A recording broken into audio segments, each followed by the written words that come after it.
property is fronting Dipolog Integrated Bus Terminal. Please contact Larry Rapoyo, 0917-569-7183. Another one, land with 2-story commercial building in Dipolog City for sale. Land size, 192 square meters, 0.8 square meters, floor area, 300 square meters, price, 20 million pesos, negotiable. Property currently earning 60,000 pesos per month. The subject property is located along one of the heaviest foot traffic in the city. Please contact Larry Rapoyo. Cellphone number 0917-569-7183. Another one, commercial property for sale, Rush. Land size, 193 square meters. Floor area, 316 square meters. Subject property is located right at the heart of Dipolog City, few walks away from Dipolog Central Public Market. Price, 28 million pesos, negotiable. Mode of payments, 15 million pesos down payment. Remaining balance to be paid within 6 months. Property currently earning at 60,000 pesos per month. Please contact Larry Refoyo. Cellphone number 0917-569-7183. So, mao kato ato ang mga sponsors no sa ato ang kapihan sa Dipolog matag Domingo nga tanan. Dayon ako po ipahibalo nga next Sunday pohon naka-schedule na nakadungog mo anang Food Panda. Atong i-launch diri sa kapihan sa Dipolog next Sunday ang Food Panda. So, haron, mahibawan ninyo, masayran ninyo, ug unsa kini kalabot aning Food Panda. Paminaw kamo sa kapihan sa Dipolog usab karong Domingo pohon, naka-schedule ang launching sa Food Panda dinhi sa atong lalawigan sa Zamboanga del Norte, particularly Dipolog City and Dapitan City. Ang Food Panda is a food delivery service, no? Pareha ng uban nga nagserbisyo nga maghatod o kanang naang mga inyong mga kanang pasahero, Grab, Uber, dayon kanang uban nga maghatod sa inyong mga foods, no? Kini niya usaning Food Panda. Ato na dang iplagdaan kay next Sunday, i-launch na to diri sa atong kapihan sa Dipolog ang Food Panda Food Delivery Service. Tapos, mingon ko good morning sa atong suki nga mga tigpaminaw, si Mary Ann Tenorio, si Jaime, tapos si Brian, si Miguel, si EJ. Good morning nyo diha sa Barangay Torno, nigdakwayan sa Dipolog. Tapos si Joy, si Joy Hisulga, good morning. Kay maminaw na kanunay sa kapihan sa Dipolog. Dito po sa Barangay Banikap, Galas, dakbayan sa Dipolog. Good morning adto kang Dexter, si Kathleen, si Boboy, si Divina, si Angela, si Tawing, si Raray, si Mirian, si Elmer, kinsay na limtan. Tapos dito sa Barangay Basagan o sa San Vicente, good morning adto kang Selly, adto kang Buding, kang Plongplong, kang Gingging nag-celebrate siyang birthday karong ugmang adlaw, no? Dayon atong ipaabot si Engineer Leoncito Manuel sa branch manager nato sa GSIS Dipolog City para sa iyang announcement karong buntaga. Og nang monitor si Engineer Manuel, sir, sa GSIS, you can call now. Pwede ka manawag, ikaw na una kay mintras coming pa ang ato ang guest nga PDEA para ma-entertain ka na mo on air, no? Ato lang tawagon si Engineer Manuel. Kung nakamonitor siya karon, siya na lang may atong isa lang karon para sa iyang announcement. Kay mintras wala pa ang PDEA, coming pa ang PDEA.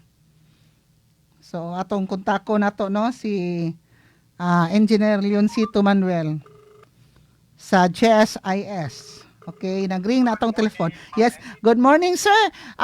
On the way pa ang PDEA, so ikaw na lang, ikaw jud ang amo na lang unahon karong buntaga para ma-kuha na to, ma-monitor na to ang bahin sa GSIS. Karon na. You're on air, sir. You're on air now. Go ahead, please.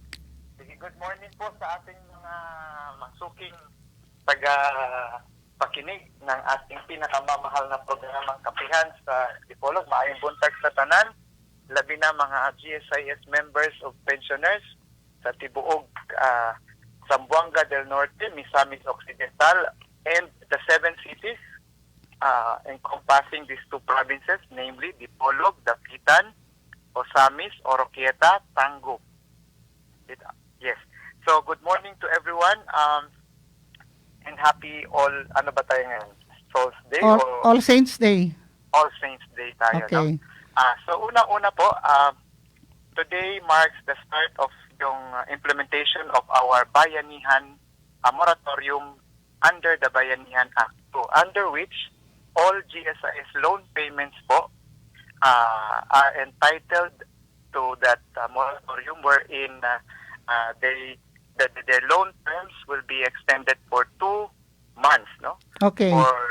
For the period, for the due months November and December. So Okay.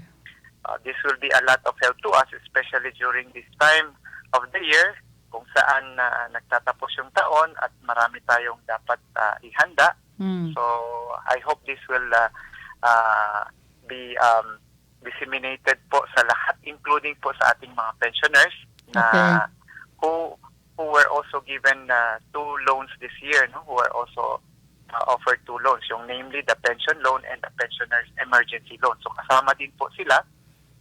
Now, but unlike the first moratorium natin, kung saan the agencies have to provide us with a list of exclusion list, dito po under this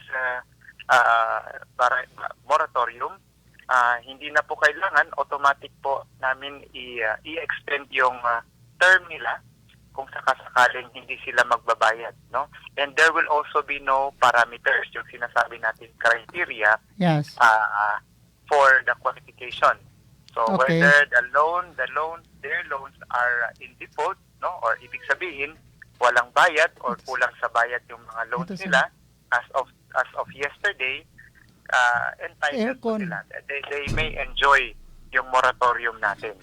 Now, sinabi ko po ito in our last interview po. Ang sabi ko, since our members were given enough time, were given enough time, kung sino po magbabayad this month sa amin, and Okay. later on decided to change their mind, ibig sabihin, ay mag-avail na lang pala ako ng moratorium, magre-refund ako sa GSIS. Hindi na po talaga yan pwede, no? Considering that they have been given enough time to decide whether to avail of the moratorium or not.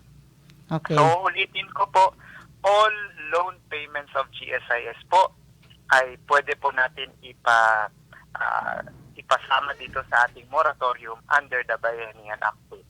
Okay. So, second po, we have already started with the computer loan, accepting the computer loan program, computer loans, applications for computer loan last October 26, and marami na po kaming natatanggap na application. Okay. Ang ating computer loan is open to all members who are permanent in status of employment with at least 3 monthly contribution. Okay. So yun lang po ang minimum requirements. And of course, dapat may e-card tayo or unit card as we call it now, because GSIS since 2013 has been disbursing, or even 2003 has been disbursing through that unit card, no? Okay. So kailangan may unit card pa.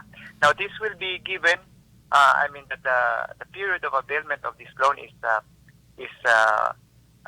until April 2021, kasi good for 6 months lang po ito. So I hope na mai-disseminate din po natin ito sa mga kasama natin.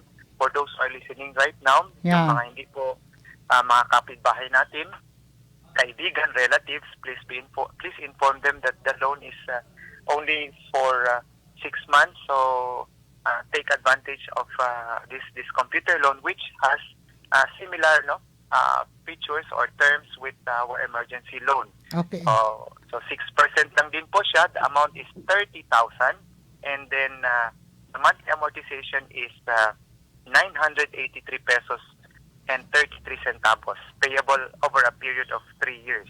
Okay. Now, the purpose of the loan should be in line po with the objective of this program, which is to support po yung ating mga government workers who are working from home, no? Okay. And then for our teachers, magagamit din nila ito sa kanilang learning initiatives, no? Mode of learning initiatives. We have the distance learning, virtual learning. So they will be needing computers. So not necessarily computer, any Gadgets. item or gadget related, no? Pwede cellphone, kasi Yeah, ang mga laptop, cellphones natin are actually tablets. pwede po, no? We will just be asking our AAOs, no, the agency authorized officers, to provide us with a list of yung items purchased by the members who have availed of this program. Okay, next sir. And then po, yung ating multi-purpose loan, which replaced our console loan Console last October 1, no? Effective October 1 po, wala na po tayong console loan and it is now the multi-purpose loan. Okay. So, anytime po, total November na po pala tayo, no? Anytime po, maro-roll out na po ang ating multi-purpose loan sa ating mga 14 kiosks located at strategic places all over Zamboanga del Norte and Misamis Occidental. Ang kagandahan ng ating multi-purpose loan po is it has lower interest rates, 7 to 8%. Yes. And then it has shorter term to address yung mga issues about renewing yung konti lang ang net proceeds after renewal after 1 year. So with the shorter term, after 1 year, medyo malaki-laki ang makukuha nila. And then, this is now open to members with below 20 months in the service, so long as they have 3 monthly contributions. So for this loan, no, we do not require permanent status of employee. So anyone or anybody, no, like so long as they have employer-employee relationship, pwede ko terminus, pwede po non-permanent, temporary, casual, basta member na po siya ng GSIS. And also a card holder. Meron na siyang UMID card. Yeah. So, then, yung 3 months contribution, okay pa rin yun? Yes po. Okay. It applies also. The 3 monthly contributions. But it doesn't have to be permanent hindi na position. Po. Okay. Open to all po. Yeah, ang MPL. And it is important to note po that only those with the memorandum of agreement get to enjoy this loan. So, yung mga agencies who have existing GFAL to MOAs with us can now avail, no? But for those municipalities like Leon Postigo, because I came from my office, I went over their resolutions. I think by tomorrow magagawa ko na yung MOA nila, Leon Postigo, DPWH, ginagawa ko pa po yung ano nila. So in the meantime, they just have to wait, no? A few days. And then anytime soon, no, that will be available already at our kiosk, and they don't need to submit to us through online. Online, yes, okay. So they just have to wait a little further. Yeah. And then ang ating emergency loan is still up, no? Okay. It's available until December 28 or 27, which is the last day of last working day of the year. So for those who have not yet availed of our emergency loan, you still have time to avail. Okay. And then ang ating educational loan will be launched today. Since today is not a working holiday. So that will be November 3. November 3. Opo. Tuesday. So, similar to computer loan po, ang gagawin lang po natin is these loans are not yet available online, so or in the kiosk. So what they do is they submit their applications through the AAO. Ang pinakamaganda po kapag through the AAO is more or less po nahimay na po, yes, yung mga requirements na pre-processing na hitabo. So mas maayo they coordinate with their AAO. Para smooth sailing. Okay. But as I have advised you, Ma'am Edith, no, since mag-moratorium naman tayo November and December, meaning medyo malaki-laki ang net take home pay natin this 2 months, yeah. So dili patakag utang. I-reserve nato ning mga atong mga loan programs. Although we will be launching another loan next year, but that will be that is intended for our pensioners, no? I-increase po natin ang kanilang loanable amount up to 500,000 depending upon their capacity to pay. Yeah, Sa ngayon okay. kasi, ang maximum amount, loanable amount na ibinibigay natin sa ating mga pensioners Okay. is 100,000. So next year, itataas po natin yan to address din yung needs nila, growing needs ng ating mga pensioners. Because we know, itong ating mga pensioners are sometimes still the breadwinner of the family. No? They send their Yes, grandchildren to school. So, maraming pinag-aaral ginagastusan din po rin yung mga pensioners, yung mga Ginagastusan din apo, yung mga pamangkin, ganon. Yes. So, Okay. I think, na yan ang kinonsider ng ating Board of Trustees. So, they have decided to increase po ating pensioners pension loan. No? Okay. And then, Sir. ang ating chipal, yes. Yeah. Yes. Ah, Ang ating, yes ma'am. okay sir, go ahead sir. Kasi nandito Okay, yung taga-PDEA and then we will call you later for the part 2 kasi mayroong mga questions dito para sa GSIS. Sige. Okay, last lang na ito. Okay. And then to continue. Ang chipal po natin ay still up for grabs. No? Like, Okay.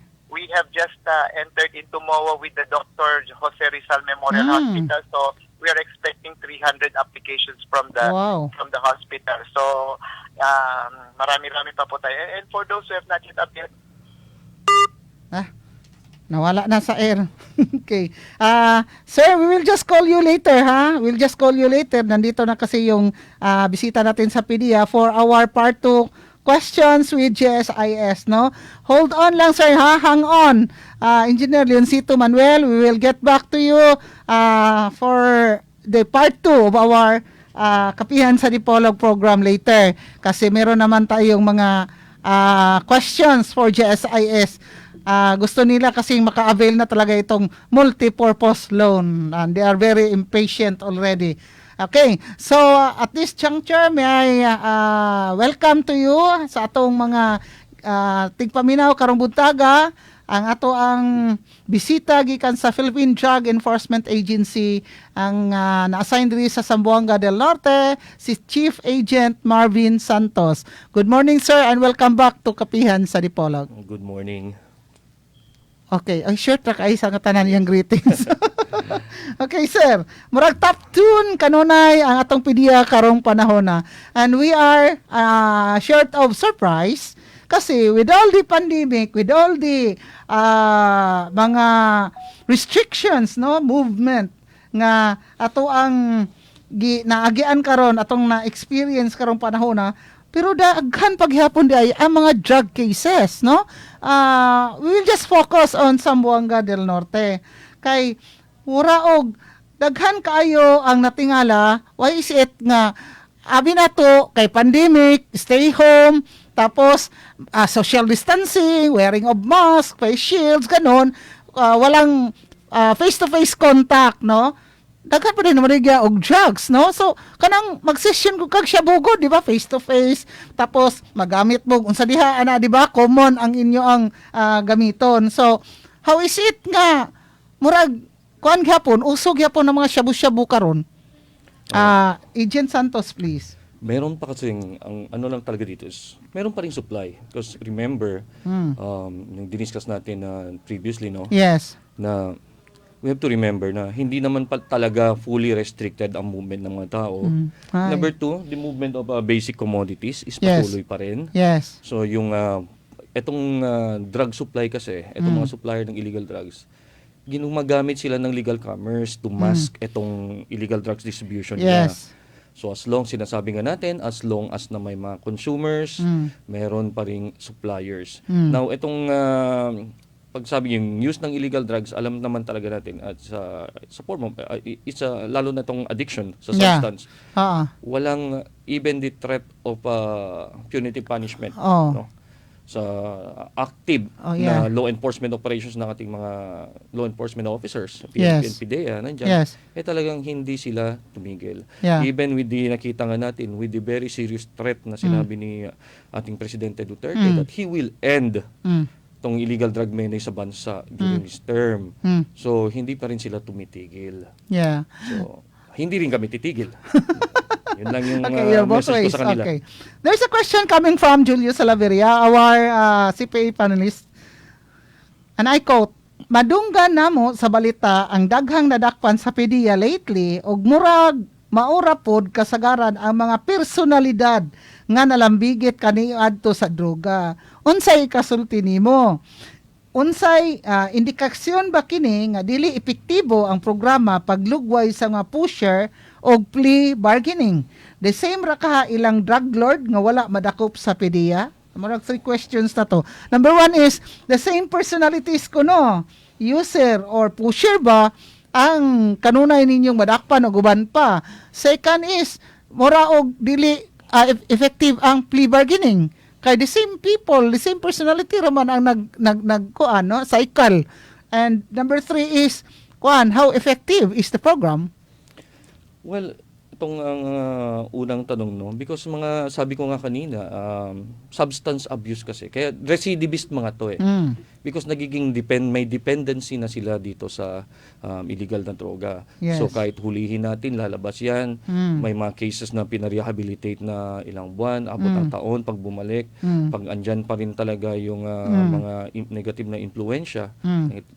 So talagang hindi sila titigil. Okay. Well, kung yung sinasabi na ang plea bargaining ba ay hindi siguro sa hindi effective, no, is hindi ba nakakatulong ito sa ating drug war? Yeah. Well, nasa tao na kasi yan, no. Kung sabihin natin effective is effective, the fact na naarestuhan namin sila and inuulit nila, is ibig sabihin minomonitor pa rin namin. Okay.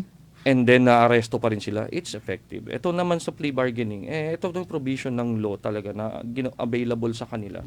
At sana na in-expect namin na gamitin nila tong chance na para magbago na. Magbago, because yeah. na-experience To reform. na nila yung buhay sa loob ng kulungan. Yes. No, but it's like any other crime naman, no. It's not limited sa drugs, etong recidivism. Yes. So kahit inang mga krimen yan, gaya ng pagnanakaw, yung murder, nakita natin, kaya madalas natin sabihin, may record na yan, may previous record na yan. So talagang, ito yung tinatawag na may mga taong recidivist talaga. Okay. Another question, despite pandemic, how is it there are still illegal drugs in the locality? Where is the source and supply lines? By boat or by land? Yeah, we have discussed this earlier, no, and ito nga, hindi nga yung movement ng commodities is talagang libreng nakakagalaw, no, and ginagamit nila. As a matter of fact, just recently may 240 kilograms ng meth ang nasabat ng PDEA ng Airport Interdiction Unit, no, and ng PDEA Region 3. So napakalaking supply nito. Biruin nyo, that's the largest na volume na na interdict, no, ng control delivery actually pala ng PDEA. So nai-smuggle pa rin galing sa labas. And pagdating dito, ginagamit tong mga transportation ng mga basic commodities, ng mga goods, no. Etong ang legal commerce ginagamit nila para maipagpatuloy ang illegal drugs distribution network, yung operations nila. So ito yung tinututukan natin. And as evident nga, kung monitor nyo yung news, nababasa nyo, sunod-sunod yung pag-intercept ng PDEA and PNP ng huge shipment ng illegal drugs. Well, pumapasok to galing sa ibang bansa is by plane and by cargo vessels. Pagdating dito, same pa rin. Lalo na yung nagka-pandemic, mahigpit yung mga flights. So, of course, ginagamit nila is itong mga RoRo. Yeah, That is why nagmo-monitor tayo sa mga ports. May mga seaport interdiction units yung PDEA. Kahit dito sa Zamboanga del Norte, meron tayong seaport interdiction unit na minamanmanan din namin yung pantalan, pati mga warehouses, itong mga courier companies. Yeah, okay. It's as if, according to common observations of the people, that there are many, yung small fishes lang usually are being caught. Big fish got away. Except the last time, the recent one, no, na accordingly, bakit meron kasing tanong, bakit yung nadakip last time, just recently, sa PDEA, joint, no, coordinated effort yon sa PNP and PDEA, nakakuan doon, newly identified drug personality. Is he really a newly identified drug personality, or is he just guilty by association? The one that you targeted for apprehension. Well, para sa amin, no, pag sinasabi namin newly identified drug personalities, ibig sabihin, wala siya doon sa target list. Okay, wala siya sa listahan. Wala Okay, siya let's sa- be clear about it. Wala siya sa target list sa Yeah. initial check upon Okay. submission ng report. Okay. But, no, yung kinandak natin. Mm. But later natin, so inungkat natin yung mga previous na mga reports na pumapasok. Nandun, actually. But Okay. initially, kung sasabihin natin, hindi siya kasing sasabihin natin na active sa pagbenta, no? Well, yung circumstances na sinasabi na guilty by association, Yes. yes, pwede. Kasi yung tinatawag natin pag na sa mga na operation kinakandak natin, meron kasing conspiracy. Yeah. If you take part in any form or manner na doon sa drug transaction, is talagang kakasuhan ka talaga ng conspiracy because you make the transaction possible, no? And So, he will not be tagged as a user? actually, nag-positive siya sa drug test Oh, for okay. marijuana. Marijuana, Yes. which is a lesser offense. No, same. It's The still same. illegal drugs, no? Okay. And we have to understand, ito kasi mga drug tests, sa urine ito, we have had experiences na umamin mismo or sa on the spot nakikita namin na talagang nagsesession and nagde-negative pa rin sila because it needs sa urine kasi Yeah. the body needs to break down muna itong sa system natin, no? And pag hindi pa yan na metabolize, hindi pa na sa ihi, talagang hindi madidetect. Yeah. And yung sinasabi na bakit big fish hindi hinuhuli, bakit small fish? Ganito kasi yan. In any trade kasi, no, sa lahat ng commerce, lagay natin, is commerce yan illicit nga lang siya. Yeah. So the way it works kasi, pag may mga supplier nagbebenta, di ba? Sino ba yung pinaka-identified? Sino ang pinupuntahan ng tao? Sino ma? Di ba yung sari-sari stores? Yes. Yung mga retailers Yung distributor. mga resellers, not the distributor. Ito Ah, mga yeah, sari-sari yeah, stores, yeah. Oo. So, mga small time retailers yun, na. yeah, oo. Kasi ito yung directly nagbebenta. Correct. And remember, sa law enforcement, sa anti-drug operations and trafficking operation na ginagawa namin, is a form of warrantless arrest. Yes. No, na pwede lang hulihin yung tao is a crime has been committed. No? Is being committed, has been is about to be Committed. committed and has been committed, no. So, yung sinasabi bakit hindi mahuli ng distributors, kahit na-identified na natin sila, pag hindi natin nakikita hindi nila hinawakan yung droga, di sila directly nagtatransact, no? Talagang hindi natin ito for time being na hindi natin sila magagalaw basically. Yes. Kasi it's a testament na sumusunod pa rin tayo sa batas. Okay. Pero kung titingnan natin historically talaga sa previous na mga operations natin, marami na yung sinasabi nating big fish na nahuli, no? We need to take that into consideration. Na we be circumspect about everything. So, yun lang ko na sinasabi na hindi naman natin basta-basta na pwedeng hulihin na lang yan, damputin na because alam natin na kayo naman yung distributor nung without proof. Ano yung proof? Yung pinaka-proof kasi, itong illegal na droga. So, mula sa kamay nila yan, anong ikakaso namin? Diba? Yeah. So, So, caught that red-handed. is why, yung sinasabi, bakit puro small fish? Kasi sila yung nagbebenta Sila directly nagtatransact dun sa mga illegal drug users, pati sa mga pusher buyers natin. So, sila talaga yung nahuhuli. Yeah, because according to the latest news, fisherman in Sibutad, a somewhat sick habal-habal driver in Katipunan, and all those other apprehended last week, puro sabihin natin small fish talaga. Okay. So, along that line, kasi yung sabi mo kanina na like nakita yung substance doon sa sa laboratory, there are doubts also and suspicions with regards to the result of the lab test sa kanilang urine. Is it possible na, I don't know, because this is for your side, no? But for the others, for the critics also of PDEA, they might also say na parang hinaluan or gi-replace ang result sa lab test. Is it possible na ma-polluted ang lab test? May dilute or ma-replace? Yes. Okay. Kung possibility yung pag-uusapan, talagang possible kung possibility. Okay. But yung probability para sa akin, it's highly improbable. No? Okay. Because itong mga chemist natin is talaga may mga procedure sila in place, no, to preserve yung integrity ng ebidensya, Yes. and including kino-consider dito yung integrity ng mga chemist and na nag-a-analyze and nata-take into custody ito mga sinasubmit natin samples, no. So kung possibility, possible. Para sa probable ba? Para sa highly improbable. Okay. No. Like, ang sinasabi natin highly improbable because we need to look naman talaga in the past, no, na itong mga specific instances na na-involve yung mga chemist sa ganun. Well, may mga instances, no, both sa PNP and PDEA, for the record, kung titingnan natin, is meron. But how prevalent ba? Ganun ba? Alarming ba to? No. Sasabihin natin, isolated na mga incidents to. No? Kung titingnan natin, it's not a cause for alarm. Statistics lang, tingnan natin, no? Because if we have to relate this one, like what happened in Zamboanga City, di ba, under investigation, kasi yung nadakip, how much is it worth? 20 million pesos shabu, yung satcha? Is that it? And then, with the money, na yung money nagiging piki, tapos yung shabu nagiging sugar. Which is, it's not actually shabu. It was 400 grams ng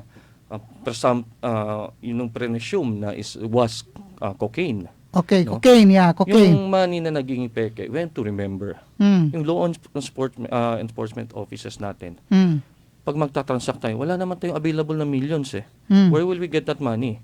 Yung mga ginagamit na pang-bypass natin na milyones. So that's why kung peke yan, well, may real na pera dyan.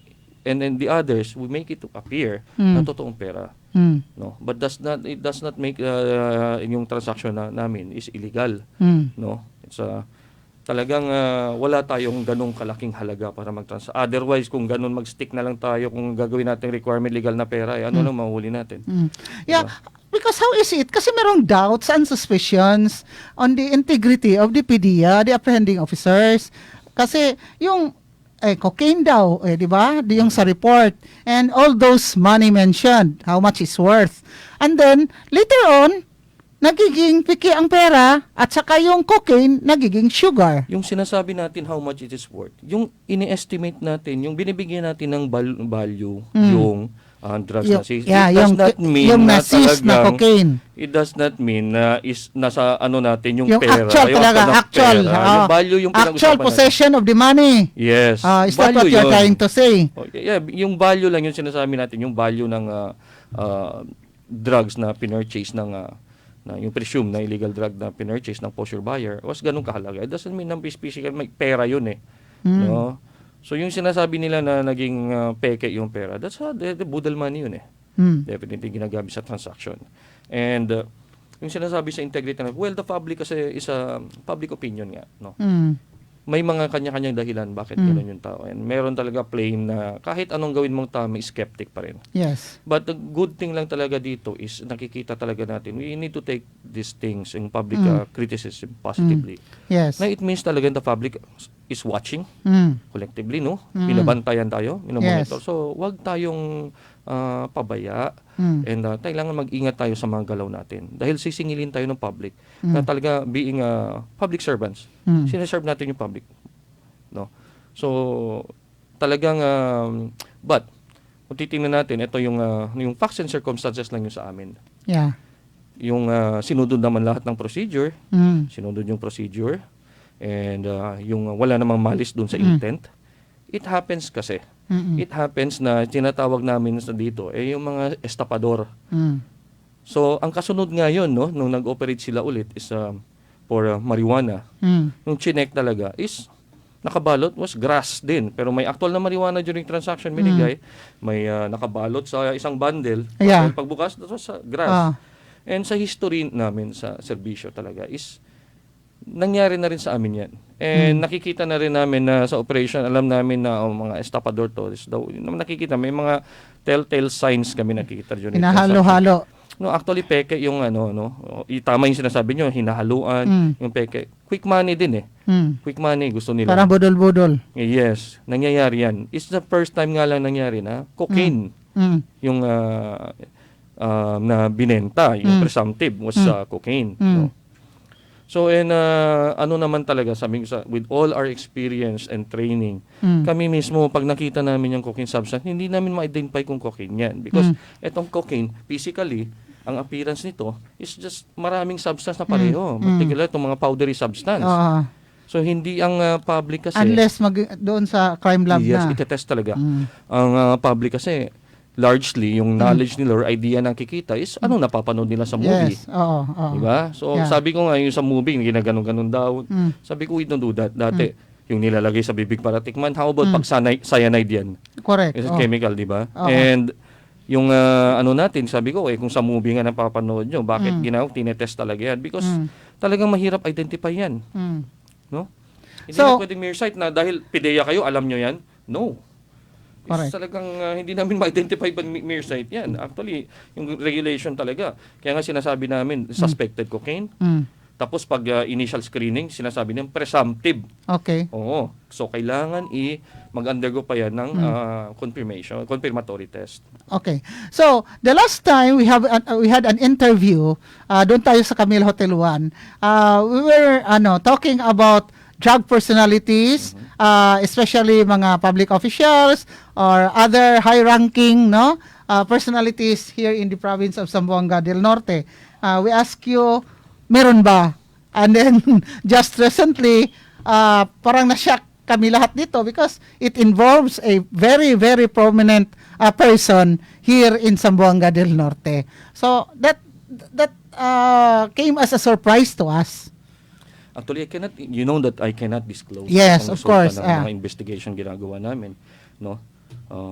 For security reasons. Yes. And number 2 din, kasi protektado yung privacy ng mga individuals na inimbestigahan natin, no?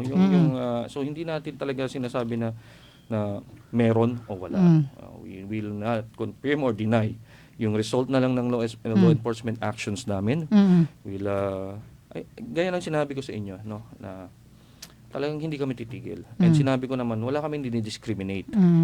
Pag may ebidensya talaga yan, is talagang tatrabahuin talaga ng PNP ng PIDEA. So, titignan yung mga recent operations namin, puro joint yun with PNP and PIDEA. So, talagang seryoso kami. And yung sinasabi nilang na mga small fish kami rin, ay yung sinasabi ko, kaya nga, I implore. And talagang sabi ko talaga, na tumigil na. Nakikita kasi namin yung hardship, yung anguish ng family, ng mga anak. Masakit din sa amin yan. But, we must apply the law equally. So talaga pag maliit yan, nirereklamo na ng kung kami nga masusunod, ma-rehabilitate, magbago. Correct. May reformatory program naman tayo, itong Balay Silangan. That is why we are working closely with the local government na dapat ma-establish talaga to. Otherwise talaga, the only intervention sa mga to is anti-drug operations. So we must also give ito talagang show ng itong mga tao na sincere din tayo yung pinapangako natin sa reformation and rehabilitation, may mga facilities tayo na ready, na tanggapin din sila. So the moment na nandyan sila, nadidelay, maraming reasons. Very, masalimuot itong anti-drug program, but we must believe in the program kasi para maging successful to. And sana na hindi ma-delay because gusto din natin bigyan ng mga tao to. May mga tao talaga na gusto na magbago. Ang requirement kasi is dapat pag mga user ma-rehabilitate sila. Yes. So in order for them to be rehabilitated, dapat may programa and may facilities. Diba? And may mga trained and accredited people to handle itong programa. Number 2, sa mga pushers naman na gusto na magbago, meron tayo itong Balay Silangan. So pinupush talaga natin to. Bibigyan natin silang otherwise pag wala so gusto natin maklear tong barangay, interventions na nakapapel, yung procedure is anti-drug operation. So, 'di ba? Tayo din nag-iisip. Kasi kung sinasabi natin yung gaya ng pinag-usapan natin na talagang sinabi yung PIDEA daw, pag PIDEA tumabaho, patay talaga. It's not true. We have to look at statistics sa mga operations namin. So it's not true na meron talagang parang silent code na tirahin talaga. No, we do not go. Kung especially yung mga medyo recidivist na tirahin talaga nila. There is no such thing as silent code during operations with PIDEA and PNP. Well, I cannot speak for everyone, no. Yeah. Pero during sa time ko, I am very sure na lahat ng planning namin, we try to avoid that talaga. Rules of engagement lagi yan. Tatanong lang yung tao, rules of engagement must apply. As a matter of fact, sa mga previous operations ko, sa mga previous deployments ko, may mga, kaya nga ang dami nga nagkikriticize pa eh. Ba't di nyo pa pinatay? Armado, loaded yung baril, nakipagbuno pa kayo, nakipag-agawan. Isa testament to na hindi premeditated yung ginagawa namin. Yung last na nabaril ng tao natin 2 beses, no? And tingnan natin yung all other cases na involved na may baril na nakuha. So bakit buhay? Diba? Okay. And eto nga na sinasabi natin na it's my time ngayon dito sa Norte. Talagang dapat good practices and sumunod lang tayo dun sa tama. But importante ang safety ng mga tao natin. Yung wisdom from experience is talagang be very alert. And kaya na nga natin pinoprofile yung tao eh. Kasi may mga tao talaga nagbibitaw nga ng salita na hindi pa huli ng buhay. Laban, may previous record na pumapatay talaga. But just the same, ang instruction is hindi naman kami nagpaplano sabihin o patayin na lang natin to. No. Is mag-ingat talaga sa transaksyon. Dapat may sufficient talagang backup itong posture buyer and it must be in a setup na talagang advantageous para sa amin. So, yun ang planning.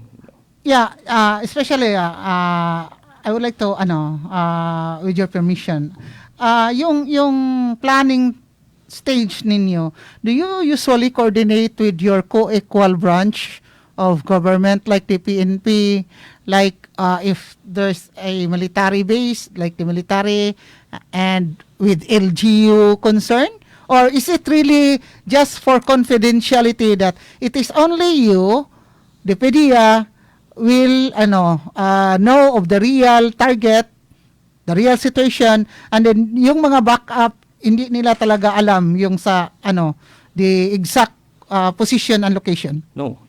Sa briefing kasi, in order to avoid itong mishaps during operation, lahat ng involved ng operating unit, so yung number of counterparts na kailangan namin is dependent upon sa target, yung target area. Okay.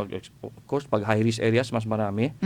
And talagang sa briefing pa lang, identified na lahat, open, transparent na, no? Identified lahat ng kailangan ng alamin ng mga counterparts natin is dinidiscuss. Okay. So, hindi to pwedeng i-compartmentalize sa kanila. So, kung meron naman tayong talagang basehan na belief, strong belief na talagang makukompromise yung operation natin because of particular involvement ng mga counterparts natin or association, ganun. So, ini-exclude lang natin yon yung part na yon. Yeah, because there are sometimes na parang there are mishaps, no, according to you.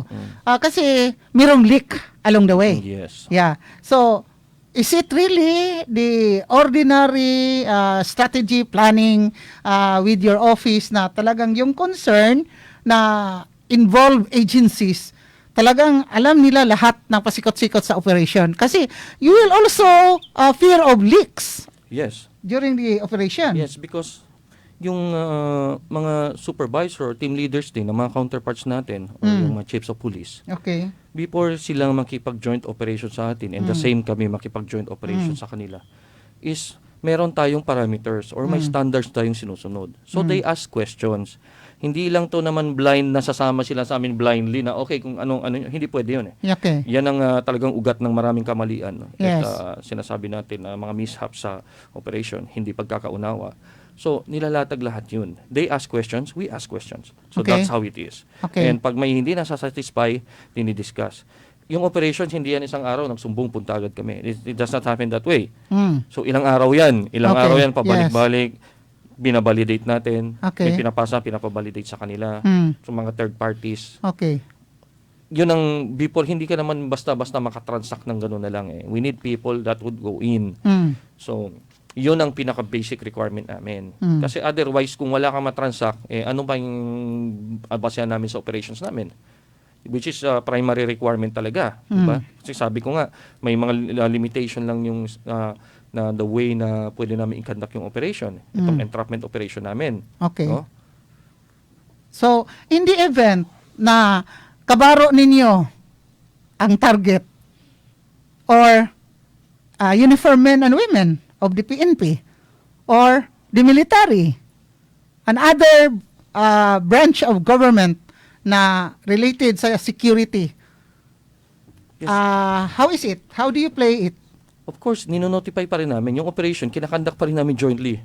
Jointly pa rin. Okay. Because we cannot, sasabihin nga, cannot presume na dahil lang may isang involvement ng nakauniformadong tao, the whole organization talaga is kasama na dyan. So that is why pinoprofile nga natin Diba? Pinoprofile natin, alam natin, kilala natin sinong kasama nila, sinong mga kakonsyaba nila, no, in collusion sa kanila. As a matter of fact, yung mga operations natin involving na arrest ng mga naka-uniforme din, tao sa gobyerno, Yes. jointly pa rin kinandak successfully. Ha? So, yung wisdom and experience dictates yung mga ano namin in specific instances. No? So, talagang i-inform pa rin namin. I-inform. Yeah, because going back to what happened a few years back, maybe 2 years ago, involving a high-ranking police officer. Have you heard of that? Yeah, Here I in heard Dipolog about it, City. Na hindi namin alam kasi member ako sa advisory council sa PNP. Hindi namin alam na kasama pa rin namin yun palagi sa mga meetings. Yun pala, targeted na pala siya, no? Sa the one handling the operation, I think was not from here. So, yun ang nangyari, na-shock na lang kami lahat. Involved pala yun, ganun pala yun. Okay, so, in that instance, is it really, kasi, yung nga sabi ko, mayroon ba kayong silent code na talagang, yung mga recidivist, yung mga high-ranking na ganun, talagang patayin talaga. Kasi pinatay It does not Saka yung exist. mga police, excuse me sir. Sa amin. Okay, yeah. Kasi, yun ring, yung police from Baligian, sabi, dito naka-assign, hindi naka-assign dito from, I think, Mountain Province yun. Tapos naka-assign doon sa Baligian, na baril, patay, kasi nandun din sa drugs list, no?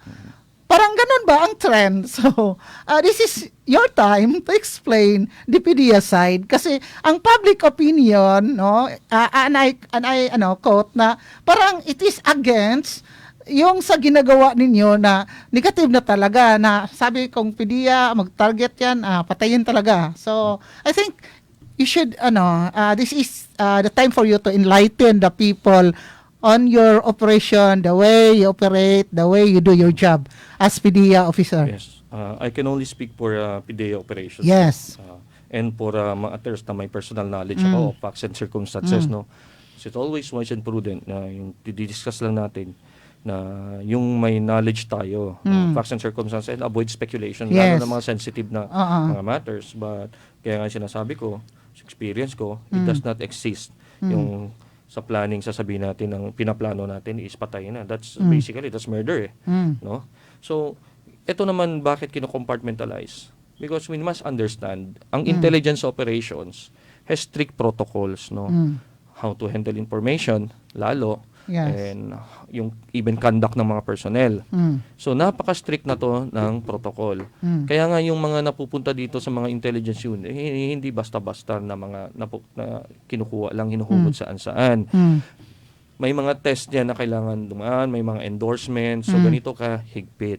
So if there's a reason nakikita nyo, ba't di nyo alam? Precisely. Baka kasi kung alam nyo na lang lahat ng galaw ng mga enforcement units, talagang hindi na yun tamang intelligence operations na ginagawa. That is the very nature of intelligence operations, di ba?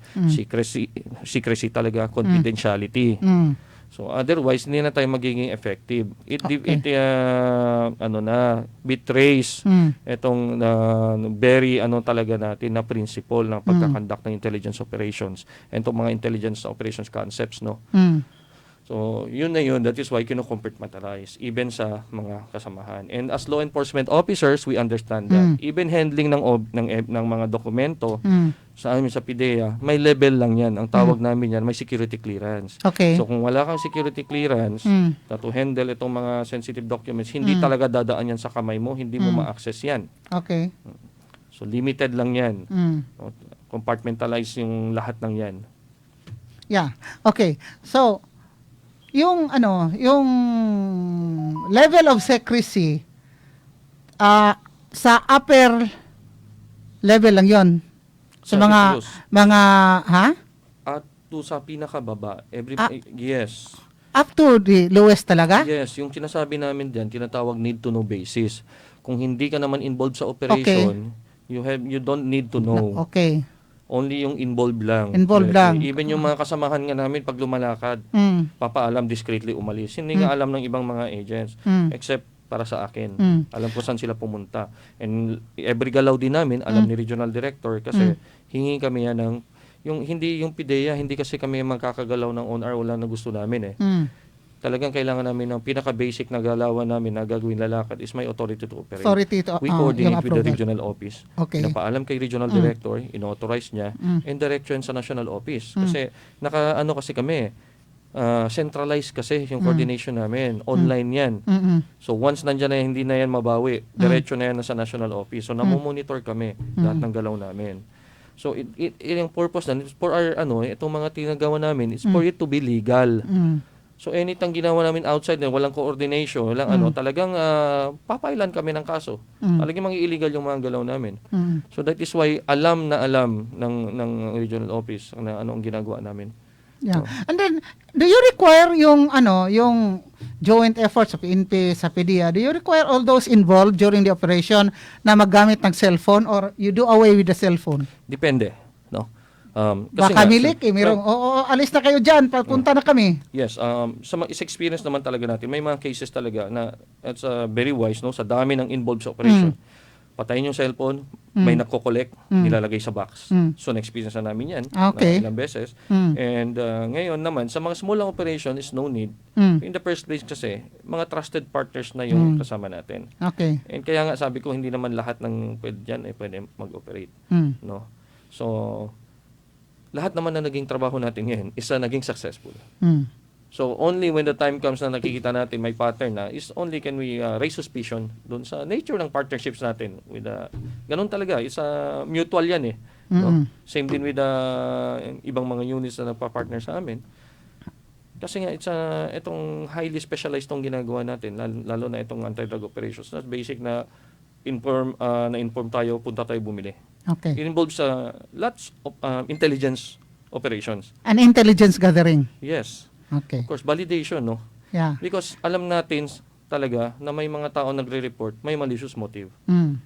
So it's only right na gawin natin yung trabaho namin na is itong mga procedures naman in place to yung validation na sinasabi. Yes. So mahigpit talaga yung regional office yan. Validated ba yan? So, may mga parameters and may mga reports silang hinihingi. So yun yung kino-comply natin bago tayo makapag-operate. Okay. So, before we will go to our part 2 of the discussion of Kapihan sa Dipolog, no? Like the usual, we will ask the questions and you will answer later after the commercial break, no? So, in our local term, ipaong-ong ang among mga pangutana, imong tubagon, ipanganak human sa commercial break. So, ang question is, number 1 is, with regards to the evidences in courts, yung mga drugs, yung mga money, where does it go? Saan yun nakatambak, nakatago? Sino ang responsible officers? Or kasi meron kasing doubts, suspicions again na gi-recycle like yung Ninja Cups, di ba? Yung top tune doon na gi-recycle ang drugs. So, is it happening in the PDEA? Your personal knowledge, na since you are there in the PDEA, talagang nangyayari yung recycled drugs na yung naging evidence, yun ang ginagamit niyo para sa bypass o ganon, okay? So that's a questionable move, no? And number 2 is, since your assignment here, kasi Dipolog City way back was put on a map, so to speak, because of the congressional hearings on illegal drugs here. And in fact, during our recent interview with Congressman Jan Halosos of the 1st District, if you have met him already, he promised on air to investigate those officers, PDEA, police, NBI, investigate in Congress, what happened to the investigation after the illegal drugs here in Zamboanga del Norte? So what happened to those cases? Were there cases, criminal cases, filed in courts? Accordingly, yun ang sinasabi niya, tinatanong niya what happened. Kasi wala na daw result, wala na talagang update. So, yun ang number one concern daw niya na ipa-investigar niya sa Congress. So, that's 2. And number 3 is, upon your assignment here, kasi itong sa Zamboanga del Norte, we have a long stretch of coastal area. So, maybe, most of the drugs came from the sea. Maybe by bangka, by boat, by cargo, sabi mo. So, since you're undermanned, paano ninyo ito na-monitor na effective talaga ang ang trabaho? Kasi, hindi naman kayo makapunta kaagad sa Siocon. Hindi rin kayo makapunta doon talaga sa Liloy o saan pa yung mga ports dito sa Zamboanga del Norte because you're undermanned. And do you really trust your counterparts sa PNP to do your work when you are not around? Doon sa malayo na, sa 3rd District, for example, di ba? So, those questions and more, later, you will answer it after the commercial break. Okay? And for GSIS Manager, Sir Leoncito Manuel, sorry. Sir, itong question mo for GSIS from Julius Salaveria, your friend. Ang amuang existing monthly amortization factored in na ang interest. Kung multipurpose loan minito say mo avail sila og multipurpose loan, mugawas ba nga doble na hinuon mag-shoulder sa interest kung iusa or i-charge man kaha ang existing loan sa new multipurpose loan. Sir Leoncito Manuel, please, ha? Ito ang question mo, sir. Double ba ang interest kung mo-avail og multipurpose loan? What happened to the interest? Okay? So, and then, so, ang uban pa ng question, sir, no? After the commercial break, no? So, thank you. Tawag lang balik unya, sir. Sir Manuel. Okay. So, daghang salamat sa ato ang mga sponsors nga may nagdalag kinabuhi sa atong kapihan sa Dipolog matag Domingo nga tanan.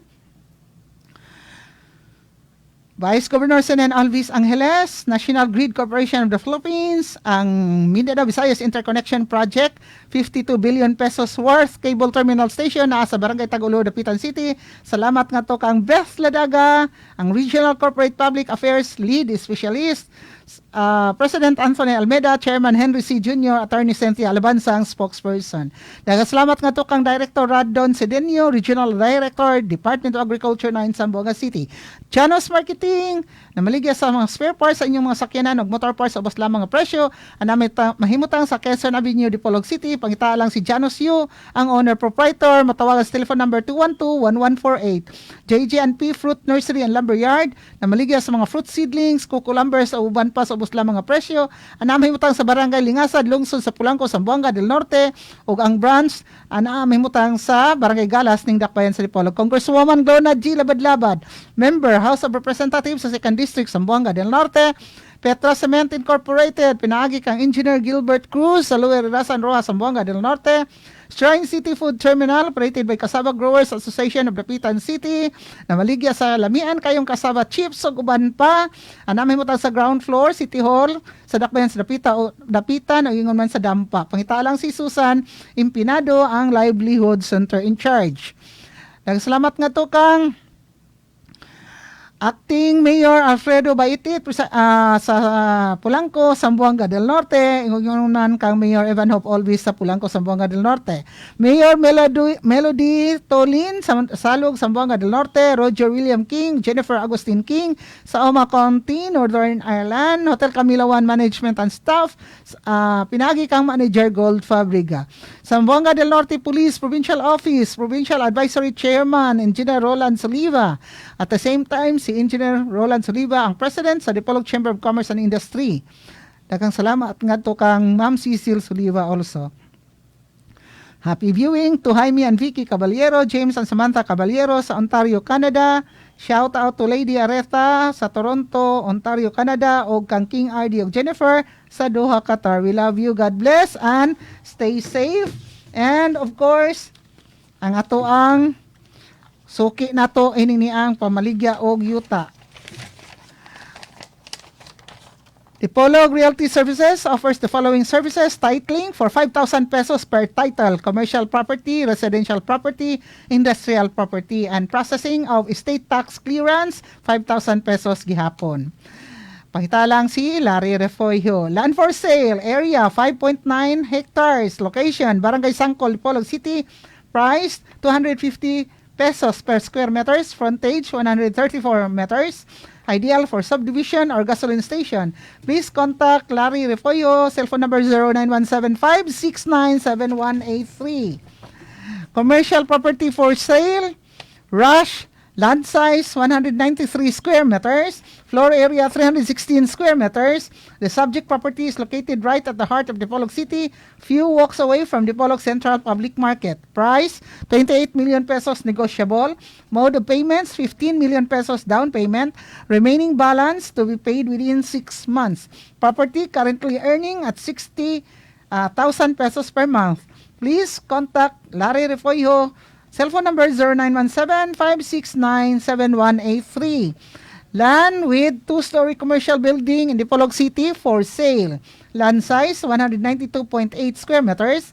Floor area 300 square meters. Price 20 million pesos negotiable. Property currently earning 60,000 pesos per month. The subject property is located along one of the heaviest foot traffic in the city. Please contact Larry Refoyo, cellphone number 0917-569-7183. Another one, commercial property for sale, location Cagatan Road, Miputak, Dipolog City. Land size 370 square meters. Price 21.5 million pesos. Subject property is fronting Dipolog Integrated Bus Terminal. Please contact Larry Refoyo, 0917-569-7183. Okay. So, makoto ang ato ang mga sponsors nga may nagdalag kinabuhi sa atong kapihan sa Dipolog matag Domingo nga tanan. Kadto kang Engineer Leoncito Manuel sa GSIS, palihog lang tawag sa landline sir sa 212-4654 kay medyo lobat na jud ko sa nga tanan. So, ug nang monitor ka karon, Engineer Leoncito Manuel atong branch manager sa GSIS, please call telephone number, landline, 212-4654. Kay lobat na kayo akong cellphone. Sorry. Okay. Back to our discussions. No? Kauban sa itong binugtong nga bisita karong buntaga, gikan sa Philippine Drug Enforcement Agency, si Chief Agent Marvin Santos, no, sa Zamboanga del Norte. Sir, you may now answer the question. Okay, on Okay. the issue of recycling, no? Yeah. Is it possible? Well, Yeah. Recycling of drugs. yes. Okay. Kung nangyayari ba and how prevalent. No less than the former Director General Aquino during the budget hearing late last year, no, nagsabi na it does exist. Oh, it does exist. Yes, it does exist. Talagang may mga nakasuhan na. And that is why even sa ngayon, no, kay Director General, masyadong talagang binibigyan ng emphasis itong internal cleansing. No, tapos sa internal counter atong intelligence, no, sa mga personnel, lifestyle check sa personnel kinakandak din to. Yes. Because napaka-sensitibo ng itong anong ginagampanan namin na trabaho. Correct. And pagdating doon naman sa chemist, ano nangyari sa ebidensya? Well, pagka-submit nito sa chemist for analysis, immediately, no, ang seizing officer nito, isa lang talagang seizing officer niyan, or depende na sa sa gaano kadami yung droga. Talagang siya lang ang sole na magkapag-take custody ng ebidensya to preserve itong integrity, no, na make sure hindi nagpasa-pasa to. Do you have a vault or particular Yes.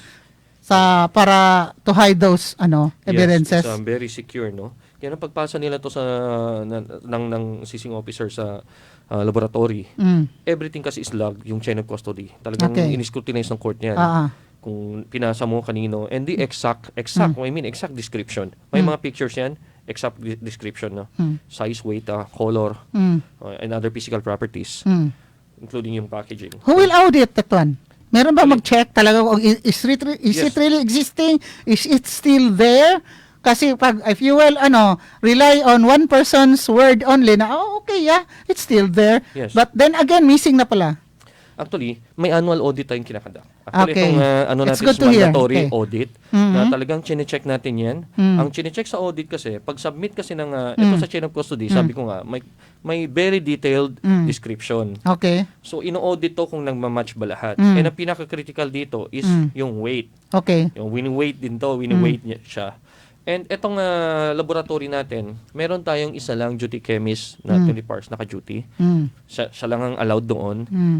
Meron tayong bolt na very secure, heavy bolt Mm. na kung saan nilalagay yung drugs. Siya lang Tapos- nakaalam sa combination sa vault. Yes, actually, yung nakaka-access lang yung duty chemist. Mm. And may biometrics tayo talagang ito Okay. security. Pagpasok mo doon sa evidence room. Mm. And layered yan eh. May yung laboratory natin, meron hindi sino-sinong pwedeng pumasok dyan. Okay. May parang exclusion area yan, lalo yan sa loob. Duty chemist only yan. No?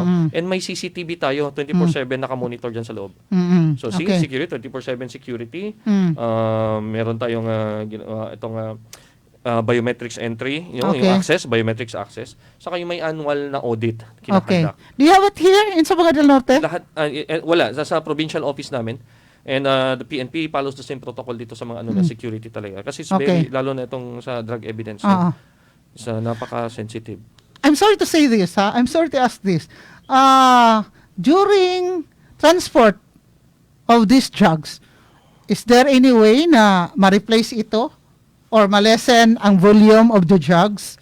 Yeah, Do you experience that one in your place of assignment? Sa akin, no, honestly. But yung knowledge, sasabihin natin na may alam tayo na itong mga nangyari. Kasi meron nga ng mga napailan na ng kaso, no? Yes.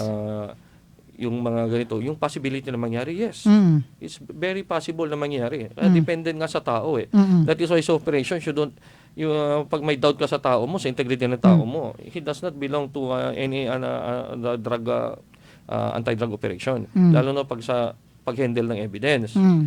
No?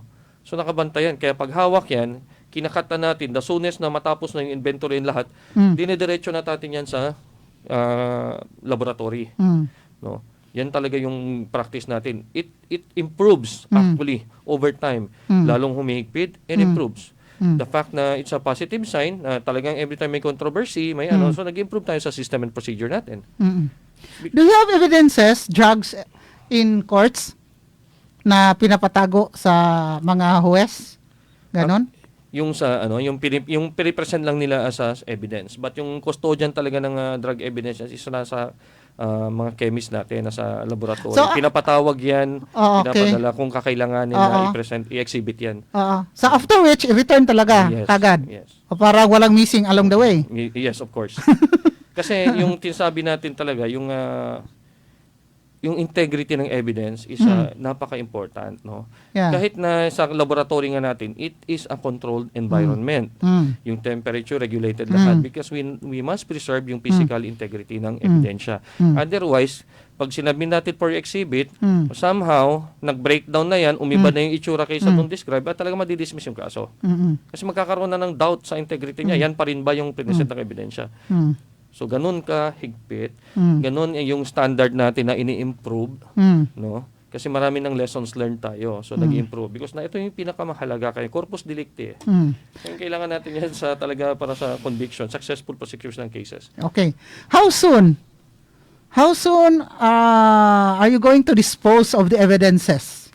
Yung like tapos ng kaso or na-dismiss or successful yung prosecution sa kaso, what happened to the drugs being used as evidences?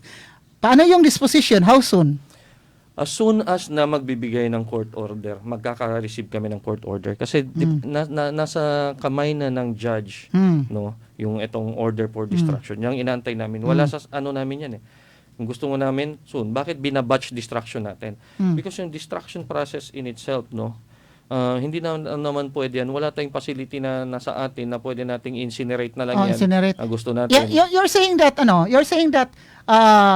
by batch ang destruction of the drugs na being caught, no? Hindi yung one time big time na makita natin sa movies or sa I mean, TV. ganun na nga. Yung sabi ba, Kasi wala kayong incinerator pag distract. May mga environmental laws tayong dapat sundin, yeah. may mga protocol na dapat total destruction talaga siya ng droga. So ito may mga approved procedure lang kasi. And again, may instruction nga si Presidente Duterte, di ba, to destroy na. So that's why facilitate ng PIDEA yung destruction ng mga drug evidence na resolved na yung mga kaso. No, may mga decisions na. And yung iba nga lang yung gustuhin man natin, hindi pwede because may mga kaso ongoing na kailangan pa rin exhibit itong mga drug evidence. Yes, so hindi siya pwedeng yun. i-destroy. No? Although sinasabi sa batas, representative sample. Tapos yung the rest, destruction na. So do you need a court order for Yes, destruction of specific court order talaga yan. Okay. Akala ko doon lang sa sabi-sabi ng mga top brass. No. Tapos wala na, okay na. You need really a court order to dispose of the drugs. Even with the instruction nga ni President Duterte, Para maklaro lang dumaan pa rin natin. tayo sa legal procedure talaga, which is itong court order. Nagsecure tayo ng court order. No? Yung walang court order, wala. Okay. So speaking of cases, based on your personal experiences from way back, how many successful prosecution drugs related na nagiging successful, and ilang percentage naman yung talagang natingga kayo? Ang dami na, so I cannot give you the specific numbers na yun. And it entails Malaki pa rin mga yun. Yes. big cases or parang mga small cases lang, yung mga grams lang. Going back, because remember, at the time, yung PIDEA, ang authorized lang kami mag-conduct operation against high value targets. Tapos may volume yun. May volume lang yun. So dati high value target involving 50 grams yan.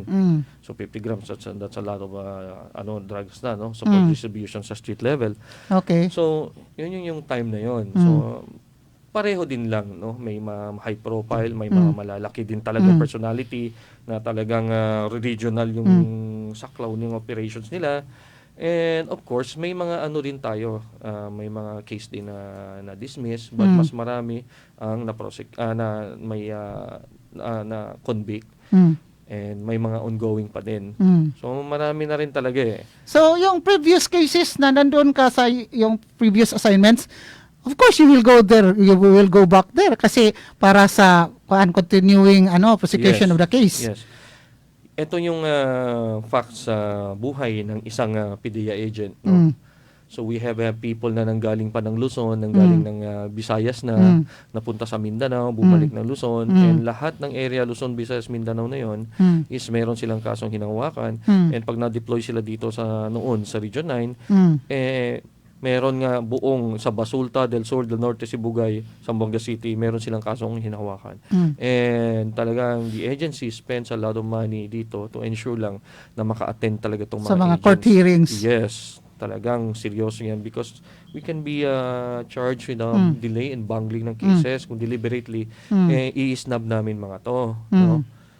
Kahit nga ngayon pandemic, nakikita natin subpena, talagang pumupunta pa rin yung mga agents natin kahit pahirapan na meron tang cases sa border, nire-reject talaga kahit may court order ka na. No? Sa testament talaga sa commitment to duty talaga ng mga ahente natin. Okay. Kasi ikaw ang chief agent ito ngayon. Okay, and you're new here in our province of Zamboanga del Norte. Like in the military, in the police, which we have interviewed, no? The usual is paano ka magpakilala na ikaw yan ang head sa PIDEA. Kasi meron rin ibang style yung ibang officials na magpakilala sa kanyang area of responsibility. So, with your case, paano ka nagpakilala as PIDEA head dito sa Zamboanga del Norte? So, since August, September, October, magti 3 months pa lang ako, no? It's ang laki ng area. And may mga activities naman tayo na involve yung mga chiefs of police natin. And in-explain naman natin as much as I want na talagang lapagan, puntahan itong mga AOR na sasaklaw natin is because sa mga tasks natin, no, and the reasons hindi natin magawa agad-agad. Talaga naman with every itong mga head of office na umupo, large part talaga ng mga first months nila dyan is puro courtesy calls and customary visits. Yes, it's a customary visits. Time consuming yun. Yeah, it's very time consuming. Ang sabi nga, depende sa area, abot yan 3-6 months. And so nagkakataon lang talaga ko inside, marami tayong activities na it-involves mga ibang units. May mga meetings tayo ina-attend. And gustuhin man natin, kaya nga sabi ko sa iba, huwag magtampo muna kasi may mga commitments din tayo, and we will ensure naman talaga na parang yung lakad is may purpose talaga. Iniisa-isa na lang namin kina-cluster.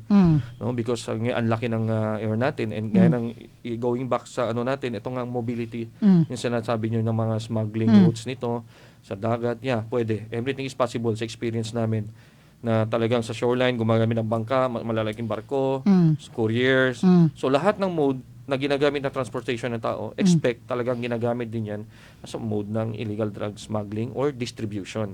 So mobility, ito sa mga challenge namin. No? That is why talaga naman sa ngayon may sasakyan naman kami, but sa mga tao. But if you want to cover a greater area, kung gusto natin na mas marami tayong nagagawa, talagang mas marami tayong wheeled assets na pwede in a given day na talagang pwede kang spread distribute yung mga tao natin, mas maganda. That's ideal, no? And naging ordinaryo na nga sa amin na sabi namin yung mga biyahe umabot na 2 oras, pabalik-balik. Sa, naging ordinary na lang yan sa amin. In the past, there were many PDEA agents na ayaw magpa-interview, hindi magpakita sa public because they say they will lose their incognito status. Yes. But then again, starting with the previous nilang Jory Racomora, Sir Jory, and then sina Ma'am Batcha, saka sayo, parang you're already prepared to face the people na yung mukha talaga ninyo, pakita na ninyo sa public. Yes. Parang nawala yung mystery sa PDEA. Why? It was a common practice before. Let us look at the whole organization. We started with very few people. Okay. Dito sa Region 9, umabot na sa isang dosena. And then less than 20, no? Palagi ng palaki. So yung preservation ng mga identity ng mga operatiba natin, mas talagang binibigyan natin ng premium yan. Gusto maging effective sa sa trabaho. And we all started as intelligence officers. So gaya ng sinasabi ko, intelligence officer ka, kailangan talaga isa low profile. Low profile. Okay, yeah. Kakagalaw ka. That's yung greatest asset mo eh. Mm. Yung incognito, you can go around na wala nakakilala Yeah. sa'yo. Otherwise, ito yung nakikita natin sa ibang units natin, mga local units, no? Yeah.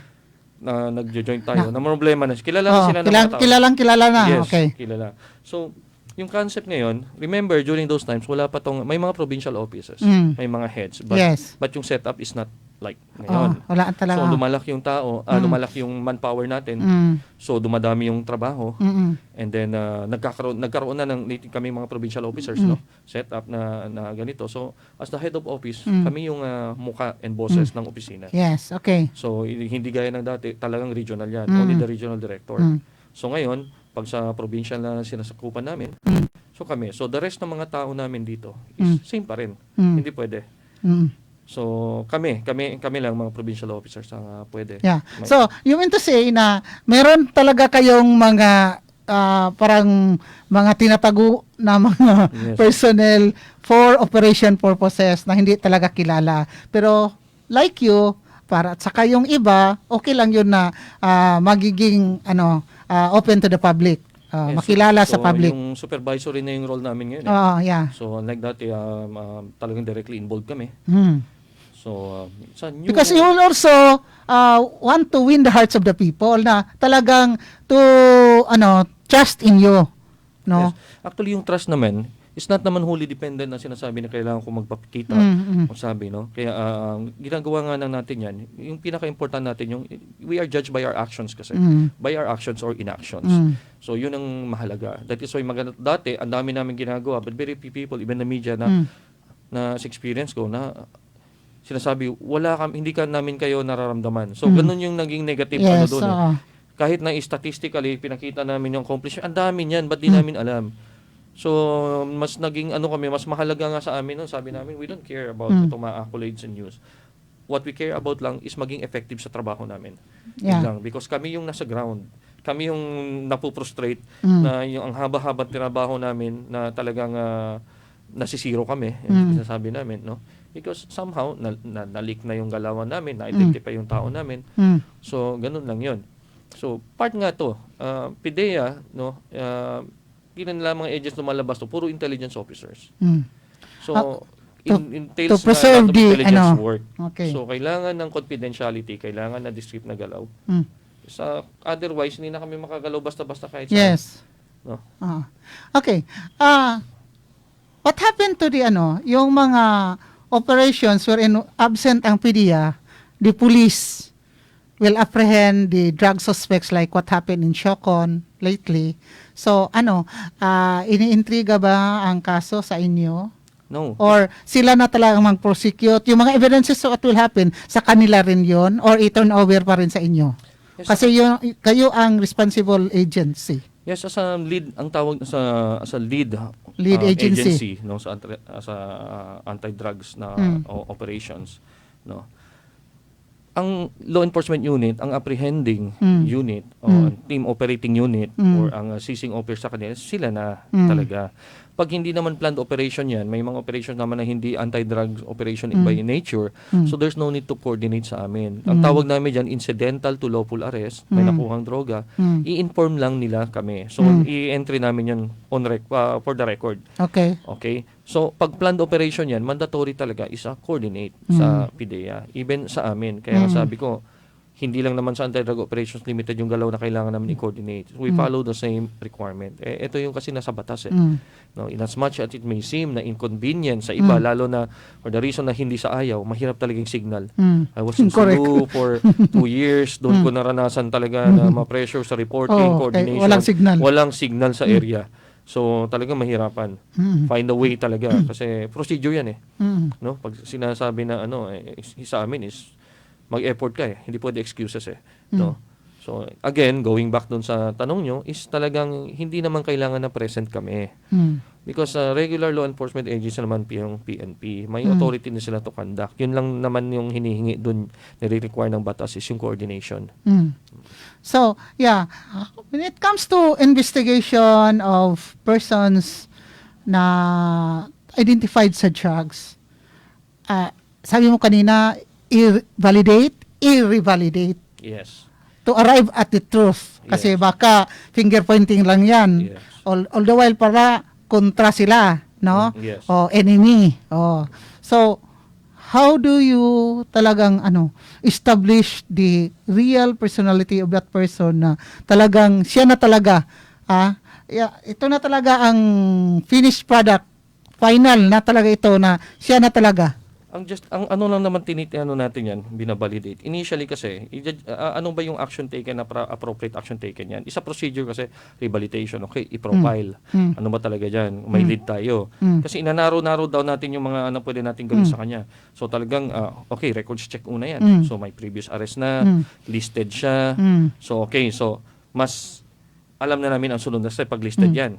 Pag listed talaga yan, okay, kakandak, ang pinaka validation is the fact na nakabili tayo ng droga. Yun na yun, yan ang pinaka-validation na nagbebenta talaga. Otherwise, kung hindi tayo bentahan, hindi tayo nakabili, paano natin masasabi pusher siya? Okay. Doon tayo yun ang requirement sa amin. Talagang nakabili. Yun ang transaction, ang pinaka-ultimate proof na talagang pusher yung tao. Kasi nakabili kayo and then they receive the marked money. Yes. Okay. Yung iba nakabili, no? May mga iba, may mga ginagawa din tayong test buy. No? May mga tinatawag tayong test buy, which yung itong ebidensya, tina-turn over natin ito sa laboratory. Ano yung reason ng test buy? If we have doubt, kaya sinasabi natin na estapa tayo, may case talaga na Naka-experience ka na kuryente kayo? Actually, hindi naman na kuryente. But gaya noon, yung practice kasi talaga, when we are in doubt talaga, kasi malakas yung intelligence natin. And may mga in-observe tayo na talagang telltale signs kasi yan. Yeah. Kaya nga, yung test buy naman, hindi natin i-require sa lahat. But when in doubt tayo, okay, test buyan nyo. Okay? Internal laboratory, nakita positive. Meron din makita nyo, at least, no, alam natin na peke yung binibenta. Mm. So, kasi may mga tinitingnan tayo na galaw, may tinitingnan tayo na circumstances na talagang sa experience natin and wisdom, talagang nagkakaroon tayo ng doubt. So, yun yung may mga procedures naman na pwede nating gawin. Depende na sa supervisor o sa team leader. No? Okay. Ito talaga, parang common word ito when it comes to drugs. Especially for the apprehending officers, no? Yung planting of evidence. Kasi, pag sabi, for example, well-known personality of a place, tapos, nahuli. Suddenly nahuli. Tapos sabi ng mga tao na who knows that particular person, planted yan. Hindi yan totoo. Kasi, kung yan mabait yan, wala yang ginagawang masama, ganon. So, itong suspicion na you are doing, the PDEA or the police for that matter, is, really doing the planting of evidence during test buy operations or raid man lang. Okay, no. It's not yung sinasabi ng mga tao, it's not without basis din naman. No? Lalo na ngayon sa social media and laging nakatutok sa news yung mga tao. Nandiyan na yung mga ebidensya nangyayari, mga napailan ng kaso. No? So, meron. Ngayon dito sa PDEA Zamboanga del Norte, well, in order for me to confirm na nangyari, ganyan sinasabi nyo, I need, kailangan na may personal experience ako and knowledge sa facts and circumstances, which ngayon is wala. And talaga yan ang instruction natin sa mga tao natin na talagang wag gawin. Okay? So, mahigpit tayo. Tapos yung sinasabi nilang basehan na mabait yan, common na namin naririnig yan. But yet again, deep inside, kung alam na, be honest lang tayo, kung sa neighborhood, sasabihin nila, alam na namin yan, tagal na yung ginagawa nila. Okay? So, malalaman nyo lang naman yan tinantingan ng ebidensya. Look, let's take a look at the personality. Wala ba talaga siyang involvement sa illegal na droga? Meron. Diba? Talagang clean ba talaga yung image niya? Wala bang makapagtuturo talaga sa kanya na nagtutulak? But remember, nakakandak ng intelligence operations ang PNP and PDEA prior sa operation. Go, no-go lang naman kami dyan Without proof, without validation or rehabilitation, no-go yan. Kasi hindi yan mga tao na gusto lang namin mag-operate. Gusto na. As supervisors, task kami dyan. No? Mahigpit na instruction yung regional director din and director general. May mga procedures tayo. Yeah. May parameters tayo pag-operate. Mga law enforcement unit, may parameters yan Dapat imi-meet niya yung mga requirements bago ako magbibigay ng authorization. Okay. Kasi once pinirmahan ko yan, accountable na ako dyan. Diba? Command responsibility. Okay. So talagang and I hope na hindi mangyayari. But possible, yes. So, nandyan na yung mga ebidensya na may mga nakasuhan na nga. You have heard of it here in Dipolog City happening before? No, not yet. Kung may alam kayo. Okay. At saka, that takes looking into talaga. No? Yeah. And dito sa Zamboanga del Norte, is there a possibility kasi the previous news before, merong nagtatanim ng mga marijuana in somewhere in Serious Mania, somewhere in what municipality, I forgot. Na-check ba ninyo na merong mga nagtatanim talaga ng mga marijuana dito sa Zamboanga del Norte? Sa previous interview natin, nasagot ko na yan. No? But again, yan ngayon, ang gusto update namin malaman. Sa PDEA kasi, any information pertaining to laboratory nor marijuana, we will neither confirm nor deny. Because lahat ng information pumapasok sa atin, binabalidate natin yan. Yan ang gusto natin talaga. No? Binabalidate natin yan. So walang report, wala kaming ibabalidate. That is why ang ginagawa namin, pinareview ko lahat ng seizure or operation ball na seize na marijuana. Ano yung nakuha na information sa nature, saan yung origin nito, no? Yung manakilinig sa nakatanim lang sa backyard, konti-konti, no? So kaya nga I am appealing sa mga nakikinig ngayon. Kung may mga information sila, ipasa lang talaga yung information. May Facebook page naman yung PDEA Zamboanga del Norte. Okay. Pwedeng ipasa doon. And yung number ko, pwede nilang text directly sa number ko, is 0927 959 0884. Again. Okay, again. 0927 559 0884. Okay. So, it's very important yung information sa amin. You should trust us. Ako, I am appealing personally sa inyo na talagang you should trust your law enforcement officers. Kung ano man na mga bad experiences natin o yung nagkaroon tayo ng mga mistrust o distrust sa law enforcement officers, kasama kami, is because may mga incident before. But you should continue trusting lang talaga because nakikita nyo naman yung pagbabago, no, na nagpapalit-palit naman yung mga tao, leadership nagpapapalit-palit din. So yun ang kailangan natin we stop trusting each other, wala namang mangyayari sa atin. No? Kung wala na kayong nahuli, for example here in Zamboanga del Norte, wala na kayong nahuli for quite a while, does it mean to say na wala ng drugs dito sa Zamboanga del Norte? And do you feel na unimportant na kayo? Do you feel that one? Kung wala na kayong nahuli because you exist because of drugs. Ang ultimate nga yung namin sinasabi. Ang ultimate goal ng PIDEA is for PIDEA to be redundant na. No? But look at history ng ibang mga bansa sa atin. It will not go away.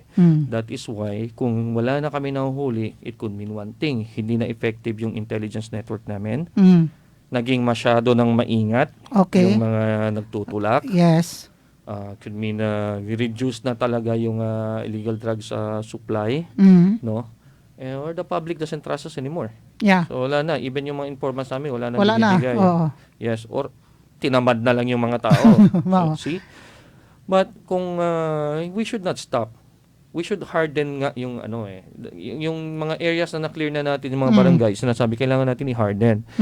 So may mga ina-allocate tayong mga budgets and activities sa plans and programs natin anti-illegal drugs, no, nasa local anti-drug plan of action yan, mga local government units. Pag na-clear nga, sabi na hindi dapat mag-stop. Kasi pag may resurgence yan, i-revoke na for revocation yung mga drug clear status nila. So again, I am appealing nga this is not for PIDEA sa law enforcement office, lalo hindi kami taga rito Sinasabi namin lagi yan. Yes. Yung war nga against drug doesn't mean na actual combat naman, fight talaga It starts within every home. Yeah. Lalo na sa barangay. Ang sabi nga ni Director Wilkins Villanueva, Director General Wilkins Villanueva, kahit tanungin nyo saan nagagaling yung drugs na yan, saan ba bumabagsak yan? Sa barangay. Yes.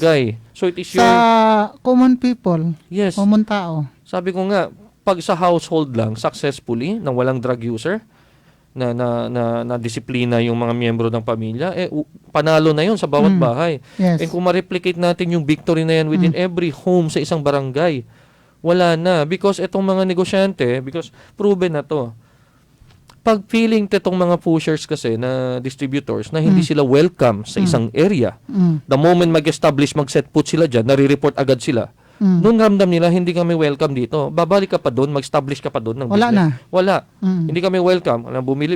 Pwede namang walang bumibili dyan But yung environment is tolerating. Walang bumibili na local sa barangay. Wala naman user sa barangay ko. Pero taga-ibang barangay naman pupunta doon. So same lang yun. So that is why we need to clear every barangay. O safe na, clear na yung barangay ko. Pero yung adjacent barangay sa akin, talamak. Threat pa rin yun sa barangay mo. Yes, di ba? That is why hindi tayo malapit tayo Yes, you should secure your border. And we should be very active in sharing information. Yes. We want to end this na talaga Sa totoo lang. We want to end this yung pressure sa amin. At times, kahit yung public panay singil sa amin, ibabalik din namin. What have you done? O ang sagot sa amin, kayo naman yung law enforcement officer, no. Ano yung problem na may kakayan nandiyan sa inyong level nyo It starts at the home. Kung ang nagrereklamo sa amin ganito ganyan kasi frustrated siya dahil pala may drug user or drug pusher sa member ng family. So, what happened? No? Nung paglaki ng ba't lumaki yung problema? Yes. So, hindi pwedeng i-blame yan sa law enforcement officer sa mga ganitong problema na lang lagi. Yeah. Kasi pag naging napunta na sa amin, enforcement problem na talaga yan, no? So, we deal with it the way the law prescribes itong mga actions na pwede namin i-take yan. Yeah. And, And yes, sir. These are hard times. Pandemic, walang vaccine, walang cure. Ito talagang na stranger, nagiging stranger maski mga members sa family. Walang reunion, walang party, and all those mga restrictions, movements, kaya ngayon, wala close mga cemeteries. Do you think also that this helps a lot na medyo nawala yung mga direct na mga transportation, dealings, tradings of drugs Yes. in the locality, especially ngayong sa mga eskwelahan kasi the usual victims are the students. Yes.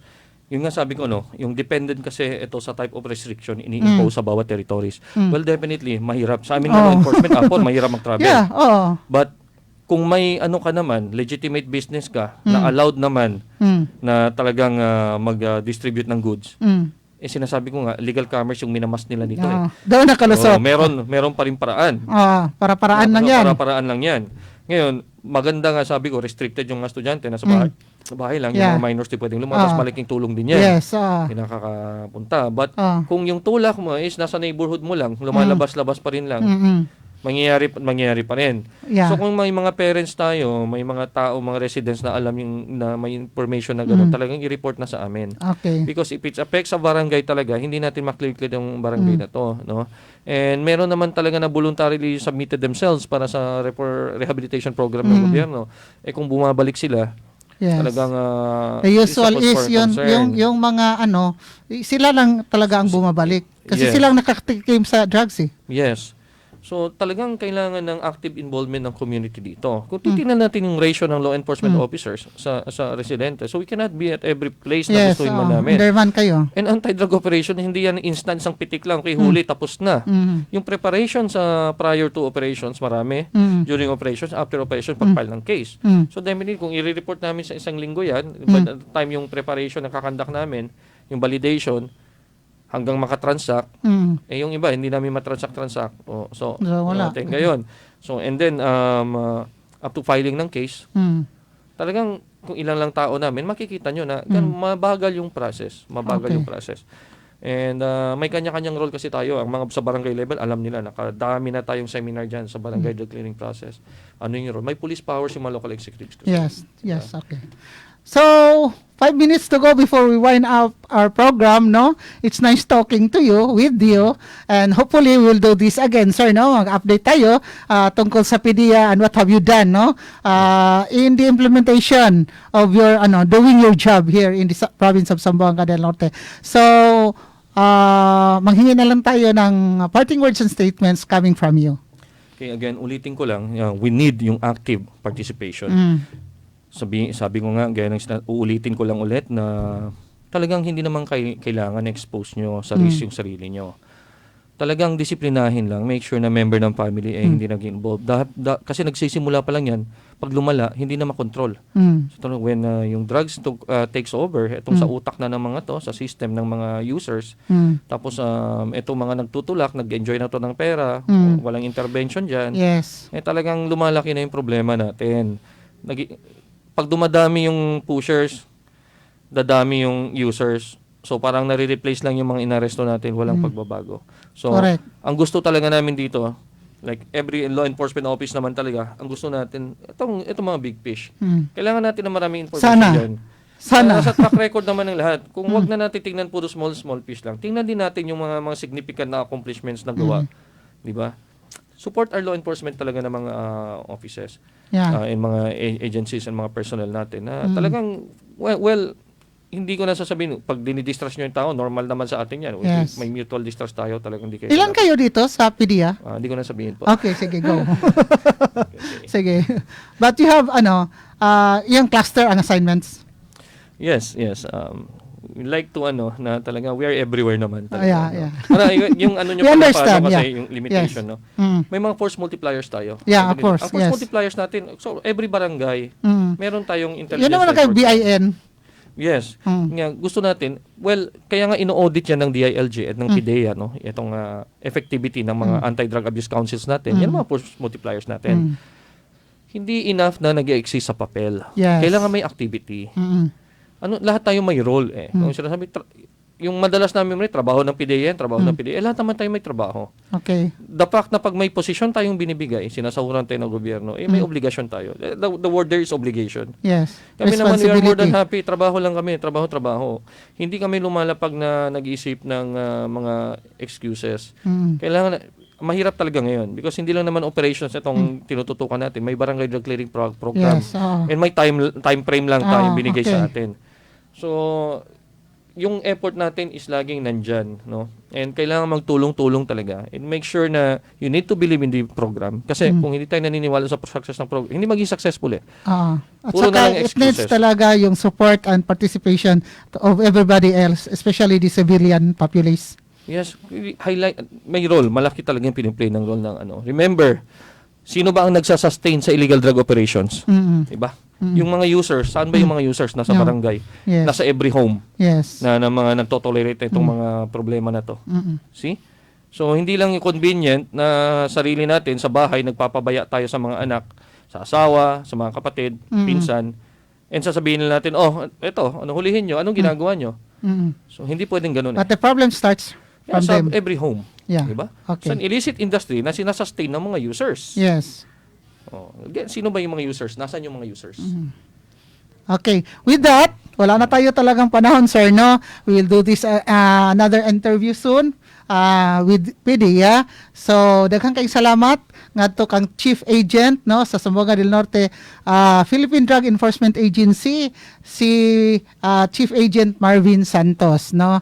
And sa Pikas Lawa, kawa na to si Taxi Lumba, si Danny Luod, ta dito si Mark Bacruya, si Ruji Monera, si Station Manager Edgar Dagomo, tapos si Silbert Adiatico Dunduyano sa atong social media platforms. Like lang ang Kapihan sa Dipolog page, no, sa YouTube, sa atong Facebook, o naman sa atong Twitter accounts, no, kay live streaming mo ta diri sa atong RMNDXDR. So, to God be all the glory. Thank you, Lord, for the gift of life. O naman sa panahon nga imong gihatag kanamo karong buntaga nga naghisgot kami sa pagkabahin sa mga kaayuhan, sa kalambuan, sa atong katilingban nga mawala na ang mga drug addicts sa ato ang katilingban para mahimo kitang mauswagon tanan, no? Salamat kay Ginoo ining kahigayonan karon. Happy All Saints Day, no, Halloween. Kanatong tanan bisag close ang mga cemeteries, pero atong gihapon giampo ang ato ang mga departed souls, no, sa ato mga loved ones. So, kini si Edit 22 mo yung regular anchor and host sa Kapihan sa Dipolog sa ika 40 years na to nga anniversary sa atong Kapihan sa Dipolog under the new normal, 40 years new beginnings, no? So, daghan kay salamat and God bless us all. Thank you so much. Thank you. Tatak RMN. Isa, dalawa, tatlo. Sinong mananalo? 4, 5, 6. I-fix na nga natin. Vicks Vaporub nagbibigay ginhawa mula sa 6 na sintomas ng sipon. 7, 8, siyam. Mabuti ng pakiramdam. Vicks Vaporub, ginhawa sa 6 na sintomas ng ubo at sipon. Ako si Rodel, construction worker. Kadadlaw, bugat akong giatubang nga trabaho. Inig uli, sakit sa lawas ang bit-bit nako. Sao na lang akong pamilya. Maunang niingon ko, dili ni mahimo. Kinahanglan kog tambal sa sakit sa lawas. Right Med Ibuprofen, di kalidad o presyong kaya. Right Med Ibuprofen, panguntra nako sa sakit sa lawas. Sa panahon karon, kinahanglan sigurado para dili mausik ang akong hinaguan. At ako po si Susan Roses. Anumang gamot ang kailangan. If symptoms persist, consult your doctor. Buong araw sa opisina, pag-uwi, haharapin pa ang labada. Kahit naka-washing machine na ako, kailangan ko pa rin magkuskus. Kasi feeling ko, di sapat ang detergent magtanggal ng dumit mancha. Kaya, Mrs. all you need is Pride. Pride Power Wash, specially made for washing machines. Kaya tama ang bula, may stain-away formula na effective magtanggal ng dumit mancha. Bawas kuskus sa laba. Basta washing machine, all you need is Pride. Pride Power Wash Detergent, manufactured by ACS Manufacturing Corporation. ISO certified, world-class quality. ACS. Panahon sa takdanay. Naapoy takdanay sa balay nga di mabantayan. Tungod ang sponge kay mahimong pugaran sa milyon-milyong kagaw nga mahimong makatakod sa kananan. Likayi ang takdanay. Ang Philippine Society sa Microbiologists kay garekomenda sa Joy Antibac nga naay gahom sa safeguard. Mutantar sa 99.9% sa kagaw sa sponge. Aron makalikay sa takdanay sa gikanan, pag Joy Antibac nga naay gahom sa safeguard. Likay sa kagaw, likay sa sakit. Pag Joy Antibac, aron makalikay sa takdanay sa kananan. Ang Pride with Fabric Conditioner. Ngayon, may blooming na bango ng Sakura. Sakura,